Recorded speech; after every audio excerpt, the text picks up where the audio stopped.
Hello everyone, justice cooking ટૂરમાં આપ સૌનું સ્વાગત છે. આજે આપણે મગજ લાડુ બનાવીશું. તો ચાલો બનાવવાનું શરૂ કરીએ. તો સૌપ્રથમ આપણે એક પેન લઈ લઈશું. તેમાં આપણે 4 ચમચી જેટલું દૂધ ઉમેરી દઈશું. સાથે આપણે 3 ચમચી ઘી ઉમેરી દઈશું. હવે આ બંનેને આપણે થોડું ગરમ કરી લઈશું. આપણે બહુ ગરમ નહીં કરીએ, પણ આપણું ઘી પીગળી જાય અને દૂધ થોડું ગરમ થઈ જાય ને તેવી રીતનું ગરમ કરીશું. ત્યારબાદ એક બાઉલ લઈ લઈશું અને તેમાં આપણે 500 ગ્રામ જેટલો ચણાનો કરકરો લોટ લઈ લઈશું. અને હવે આપણે તેમાં આ ગરમ ઘી અને દૂધનું ધાબું દઈ દઈશું. આવી રીતે આપણે બધું જ ચણાના લોટમાં ઉમેરી દઈશું અને તેને બરાબર રીતે લોટમાં ભળી જાય ને તે રીતે મિક્સ કરી દઈશું. અને ત્યારબાદ તેને હાથેથી એકદમ સરસ આવી રીતે આપણે દબાવીને 10 મિનિટ માટે ઢાંકીને રહેવા દઈશું.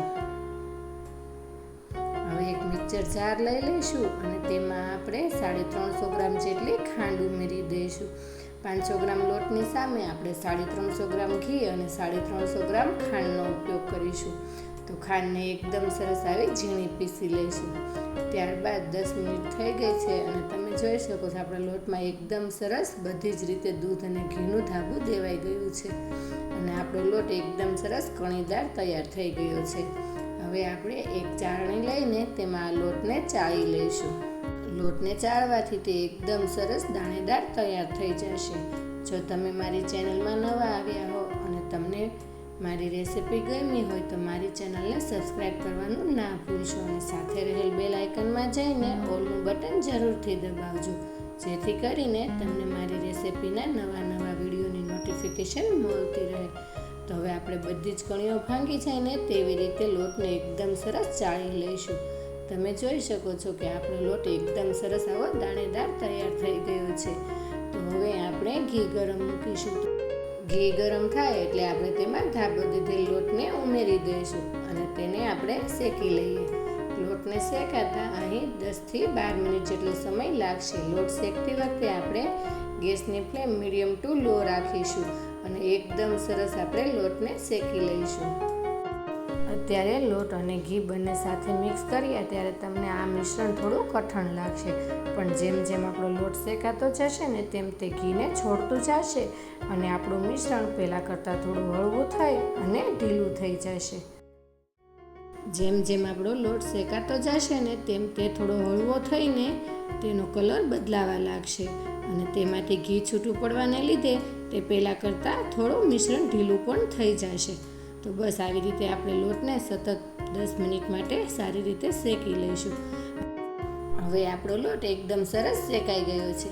તો આ સમયે આપણે તેમાં 2 ચમચી દૂધ ઉમેરીશું. દૂધ ઉમેરવાથી જે કણીઓ પડી છે ને તેનો કલર એકદમ સરસ બ્રાઉન આવી જશે અને દાણો એકદમ સરસ દેખાઈ આવશે. તો બસ આવી રીતે આપણે દૂધ ઉમેરીને 2 મિનિટ માટે તેને બરાબર મિક્સ કરી દેવાનું.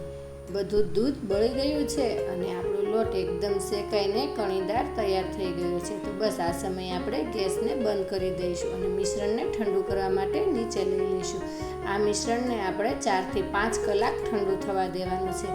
5 કલાક બાદ તમે જોઈ શકો છો આપણું મિશ્રણ એકદમ સરસ ઠંડુ થઈ ગયું છે અને તેમાં ઘી બહાર આવી ગયું છે. બસ આટલું ઠંડુ મિશ્રણ થઈ જાય ને એટલે આપણે તેમાં દળેલી ખાંડ ઉમેરી દેવાની છે અને સાથે આપણે 1 ચમચી જેટલો એલચીનો પાવડર ઉમેરી દઈશું અને બધું જ બરાબર મિક્સ કરી દઈશું. મગજના લાડુ બનાવતી વખતે એ બાબતનું ખાસ ધ્યાન રાખવાનું કે આપણું શેકાયેલા લોટનું મિશ્રણ એકદમ સરસ ઠંડુ થઈ ગયેલું હોવું જોઈએ. જ્યારે તમે આ મગજના લાડુ બનાવતા હો ને ત્યારે મિશ્રણને 4 થી 5 કલાક ઠંડુ કરવું ખૂબ જરૂરી છે, તો જ તેના લાડુ સારા બનશે. જો ગરમમાં તમારે ખાંડ ઉમેરી દેશો ને તો તેમાંથી પાણી છૂટશે અને આપણા લાડુ નહીં બંધાય. એટલા માટે આ મિશ્રણને 4 થી 5 કલાક ઠંડુ કરવું ખૂબ જ જરૂરી છે. તો અહીં બધું જ બરાબર મિક્સ થઈ ગયું છે. તો હવે આપણે લાડુ બનાવવા માટે થોડું હાથમાં લઈને તેને આવી રીતે બરાબર રીતે લાડુ બનાવી લઈએ. તો અહીં આપણો લાડુ એકદમ સરસ બંધાઈ જાય છે અને તે કેવો સરસ તૈયાર થઈ ગયો છે. તો તેમાં આપણે પિસ્તાની કતરણ લગાવીને તૈયાર કરી લઈએ. તો આવી જ રીતે આપણે બધા જ મગજ લાડુ બનાવીને તૈયાર કરી લઈશું. તમે જોઈ શકો છો કે આપણા લાડુ કેટલા સરસ બનીને તૈયાર થયા છે.